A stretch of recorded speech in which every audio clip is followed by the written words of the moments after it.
If you sell goods on credit, rent, loan or lease equipment, or even supply stock on consignment, then this video is essential viewing. Hello, my name is Sarah Lena. I'm here today to talk about an issue that most of us prefer to put in the back of our minds. What happens to my business if one of my customers goes broke? What do you do when one of your customers is having difficulty in paying? Do you supply them with more goods in the hope that everything will come right? Do you get tough? Or do you lie awake at night worrying, knowing that a bad debt would hurt, but not knowing what to do about it? If you have ever had the misfortune to have one of your customers go into liquidation or receivership, you will know that the unsecured creditors more often than not get nothing. It is more frustrating if the customer still has your goods in stock. The liquidator sells them to pay the other creditors rather than giving the goods back to you. How can this happen? Well, there are two reasons. Firstly, the order of payments is set down in law, and it is bad news for you. The liquidator gets the first slice, followed by the employees who are eligible for up to $16,000 each. The IRD are then reimbursed for arrears of GST and PAYE with no limit.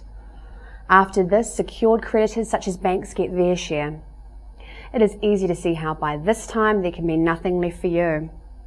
Secondly, while it seems desperately unfair that the liquidator will not give you back your goods, this is also because of the way the law works. Let me give you an example. If you sell me this pen and take no other steps to protect yourself, title will normally pass to me when you deliver it. The pen now belongs to me.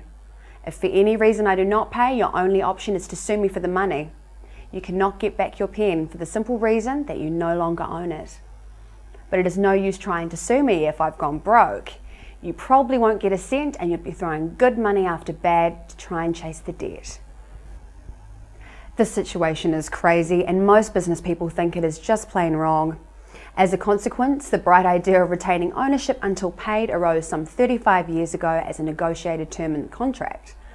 This has really improved the odds. If I go broke, you can come and get your pen back since you still own it. This is a far better result than getting nothing, so it's hardly surprising that the idea took off like wildfire. The negotiated term is known as a retention of the title clause, REMALPA, since REMALPA was the company involved in the first court case which set the precedent. In New Zealand, having the words "we retain ownership in the goods until they are paid in full" on your invoice used to work where you had a history of trading with your customer. But there was a law change in 2002, and this is no longer good enough. If your customer goes belly up, you could still lose your goods. So where to from here? Do you simply have to sit back and take it? If you don't take the proper steps to protect yourself, then the blunt answer is yes. The good news is that it is possible to put yourself into a position where you can retain ownership of the goods you supply, where you can even claim proceeds if your customer has on-sold your goods. Even better, if you do it right, you can be the first in the pecking order ahead of the IRD and the liquidator's fees. That makes a pleasant change. Get it wrong, or worse, do nothing, you will rank the bottom of the heap. It really is all or nothing. If you want to find out how to use the law to your best advantage, then please watch the next segment of this presentation. I hope I will see you there.